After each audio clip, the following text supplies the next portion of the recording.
My name is Seija Tuulentie. I work as a senior researcher in Natural Resources Institute Finland in Lapland in Rovaniemi. Mie olen Muotisjärven Tiina ja Hotellihetan majatalo 4. polven yrittäjä nyt tässä tällä mäellä.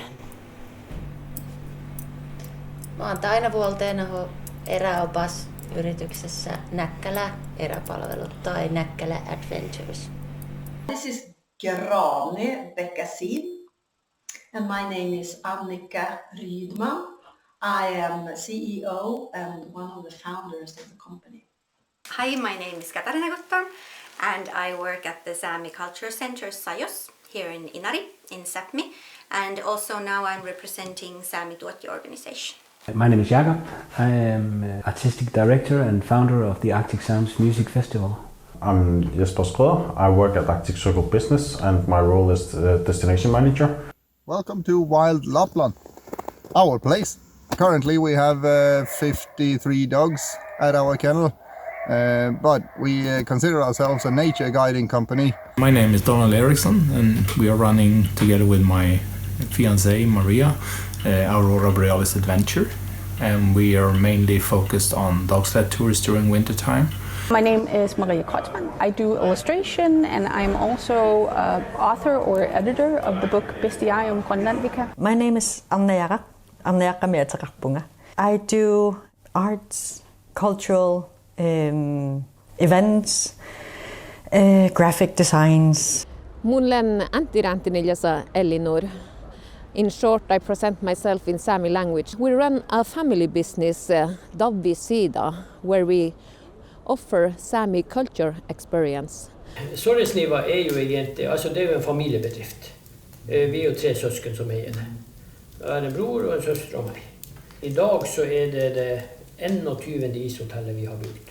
Hello, my name is Hilde Björkli. I'm the head of competence and development in Northern Norway's Tourist Board, which is the marketing organization for Northern Norway.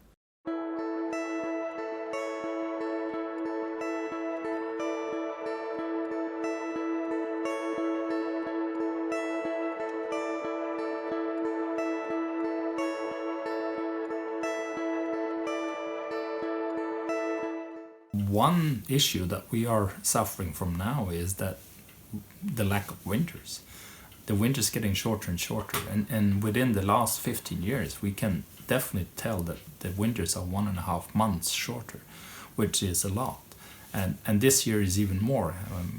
We had no snow in November more or less, we had no snow in December more or less, and now even January is really strange with +8 degrees one day and -24 the next day. We suffer from when people doesn't see snow on their backyard, they don't think it's snow 100 kilometers inland. So people along the coastline, they don't book tours, and I mean there is always problems to when people doesn't see snow, then they don't feel like going for winter activities.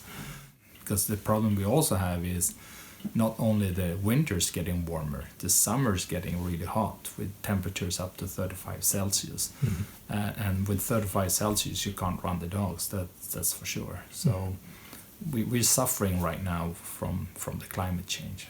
Den går av sig själv. Ifra vi åpner ishotellet rundt 15-20 desember og til 10. april så går det helt av seg selv. Altså vi må markedsføre oss, men altså sånn økonomisk så går det veldig bra. Vi har faktisk i de månedene der har vi 70% av omsetningen gjør vi på de få månedene der. Og da skjønner man jo fort at de andre månedene er ikke gode. Og da må man gjøre noe med det. Of course, we need to learn from other companies maybe how we can extend the season, because there is one thing if you run ATV tours or if you run snowmobile tours, because even if the cost of the snowmobiles and you have to pay things for the snowmobiles, you don't have to refuel them every day and you don't have to check the oil every day and you don't have to clean after the snowmobiles. But with dogs, there is work 365 days and the period of earning money gets shorter and shorter. Mm-hmm. So we need somehow to learn more about how can we extend, can we do something with the dogs in summer? Can we do more in autumn? We try to get going full time and all year around. Mostly winter time, of course, we run dog sled tours with sleds, and summertime and autumn, of course, as well. We run tours with carts, we hike with the dogs, we hike with other people, we have fishing tours and kayak tours as well. So we do pretty much everything that can be done in the forest, and everything that is around us is what we try to give to other people. Miten sä myyt semmoisen kelkkailukokemuksen esimerkiksi tundralle, kun sitten, että no mitä siellä on, ei mitään. Mutta se onkin se juttu, että se on siis yleensä ihmiset on ollut aivan niin kuin mykistyneitä siitä niin kuin luonnosta, että se riittää, mutta se on hiukan hankala ehkä myydä. We sort of embrace the isolation and the difficulty coming here, and we have actually done study trips to other music festivals like Trena Festival in northern Norway and G Festival on Faroe Islands, which are more like remote festivals. And some of the audience we met there, for them it's a selling point that it's remote, it's hard to get there, and you know that's part of the whole attraction. A lot of artists say we have this engagement on Monday, so we will leave on Sunday, and we say, well, consider how important your engagement is, because you might be trapped for 2, 3, 4 days after the festival.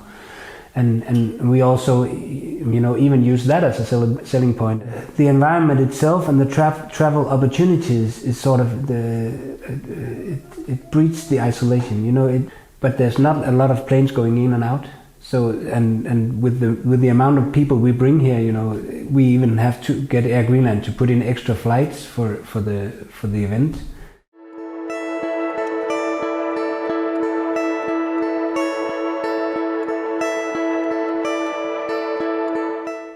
I think actually sometimes the main challenge is economy. If you want to make a really good cultural product with professional artists, it costs, because it's the salary of those people. They are self-employed freelancers, so it's their wages that we're talking about, and that seriousness, that is the challenge, the main challenge, I think. But if we talk about extreme sports tourism, which is aimed for people with more money, maybe they don't mind. I mean, paying more. So maybe there is actually not any challenge there. So of course we need to charge, obviously, for the handicraft workshop, and the charge is not enough to cover the costs, because in Finland the cost for the employee are quite high, so that's why it's been a problem financially. We have a great kayaking organization here, and they have been really active. But as far as I can understand, the last year has been really difficult for them, and I think subsidizing them with a small museum or and some income to the organization would actually help it keep it alive, so the local people will use it for a daily level, not just because it's for tourism, because it's something people are passionate about and like to do. But it is often difficult with the money when it comes to culturally sensitive things here. It's almost always about money. Like having a lot of dogs is just expensive. They eat a lot and they drink a lot.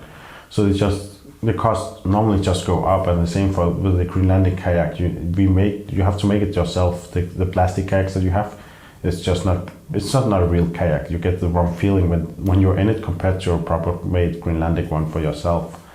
Because how your balance in a kayak is really dependent on how it's built. So you have to build your own. It costs some money. You need a workshop to do it. And right now the workshop they have for my last meeting with them, it needs maintenance, and it's difficult finding money for it. So I think tourism could be a subsidiary to keep that house intact. I think challenging in business innovation is that, for example, if you think of Sami culture, how to present it. I know a lot of people maybe know this is a Lappish or a Sami man, as we say, and they stop here and take picture, and they still are thinking indigenous people are just only object. There is this problem among even among Sami entrepreneurs. How should they present the traditional Sami culture, or should they present the present Sami culture, which is very much similar to the majority culture? So there is, for example, reindeer herding, which is related to Sami culture closely, and that's something which is exotic, which tourists want, but presenting it in a right way and not maybe only showing the traditional like Lavo, where people don't live actually anymore. So that is something that has to be discussed and thought about.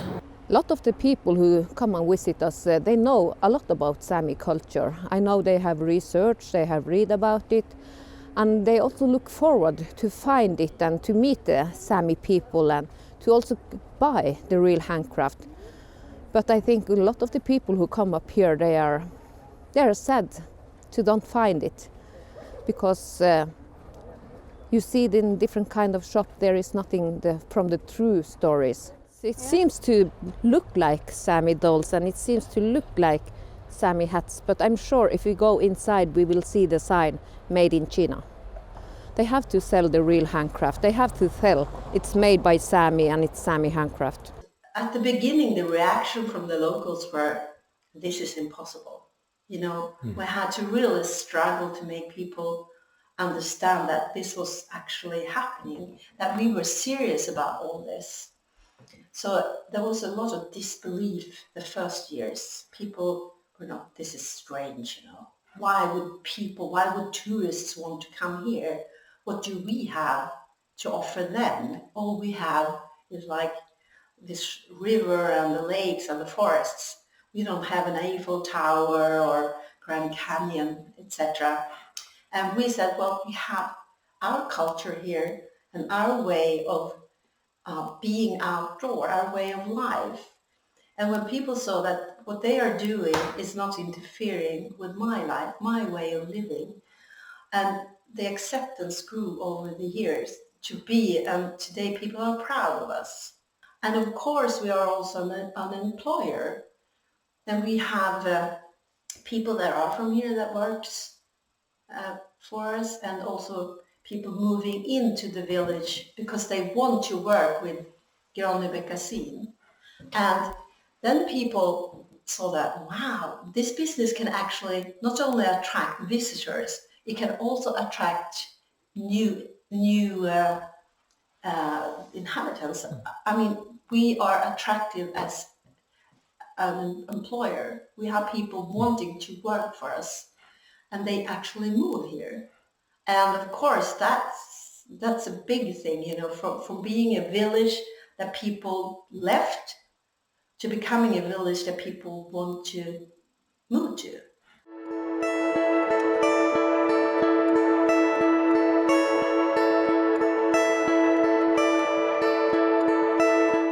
You have to be very aware of whatever you're trying to sell. What is its original history? Where does this come from? And are you trying to sell something for the sake of selling it, or because of dissemination and marketing a culture? If you really like, I just don't know if I'm doing this in a respectful manner, talk to the National Museum, talk to people who are part of your friends group or anything who are locals within where you're trying to sell that product, and say, is this okay? Are you okay with this? Because this is very much part of, this is, you know, somebody else's culture. So I would start with advising the company to find out what their own interests are. What do they like to do? What would they like to show? What would they like their customers to experience in their company? Then I would also find the core narrative of yourself. What is your core story? Why do you want to work with tourism? Why did you start up your company? Then I would find out which kind of clients do you want? Which kind of guests would you like to invite visiting your house in a way? After I have found out my core story, what I want to present, and which kind of clients I would like to invite, I would start developing products that are according to my interests and according to the interests of the clients. When you have designed your product, you can also invite someone to test your product. It could be real guests, or it could also be someone you know, some friends. It can be maybe a bit strange to ask your clients to evaluate your product, but I think most people will be surprised of how many that would be interested in helping out. Der er faktisk to ting. For det første så må det være miljøvennlig det du skaper nå. For det er skikkelig vilje. Det er den ene tingen. Og for det andre så må det ikke være masseturisme hvis du skal ha høyt betalende gjester. Det er faktisk de to viktigste kriteriene nå frem igjen. Once you have developed your product and you have tested it and you have evaluated it and you feel confident about this product, that this is something that the market wants, and you can start going out and selling it and market it. And then we are over to digital marketing and sales work. In general, Greenland are really bad at marketing. We are very product. We really look a lot on the product, not so much on how we market it afterwards. And I think that's really important to have logo on, because you can be as good as you want to do on a product, but as long as you don't tell the rest of the world, you will still not have the money coming in for it, and you will not get tourists to come in and visit you because of it. And the economy is in the end what makes things go around. So if you want to have bigger dreams on developing things, you need to start somewhere, and you normally start down here. So you really need to understand you need to do your marketing in order to build it slowly, and then you can have your bigger dreams when you have gotten yourself an economy that allows you to do it. So, I mean, there's a right way to do it as well, and it's talking to professional, other people who had, especially within a certain area, you want to sell a book, you talk to a publisher, you want to sell a t-shirt, you talk to a designer. So go to the people who know something. They're usually pretty smart, especially if they have success. For me, it's important that I work with those organizations. For example, if my heart beats for culture and arts. So it's important for me that I work with Tesseralik here in Sisimiut, the cultural center, or the cultural center in Nuuk, in order maybe to develop this web page where we connect all the arts, or even the Ministry of Culture here in Greenland. So it's so important that you keep yourself open to work with others. If you have a product, go out there and see who you can sell it to. You know, grab the right people, try to go to a store. But when it comes to cultural sensibility, I would definitely just talk to your peers. Talk to somebody who knows about cultural sensibility, and make sure it's a good product. Think about the fact that if you want to sell a product from Greenland, you are representing all of us. So that's a lot of responsibility to put on someone, but you have to think about, like, don't sell a product just because it's from Greenland, sell a good product from Greenland.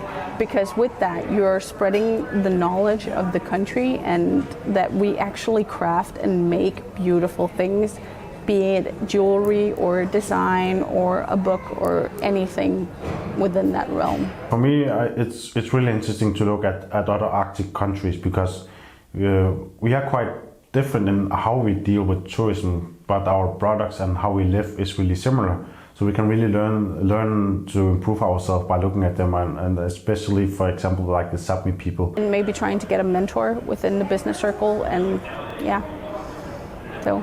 Great. And get a bookkeeper, for God's sake. Yeah, it's the first thing you actually should do. Take everything back. Becca, get a bookkeeper.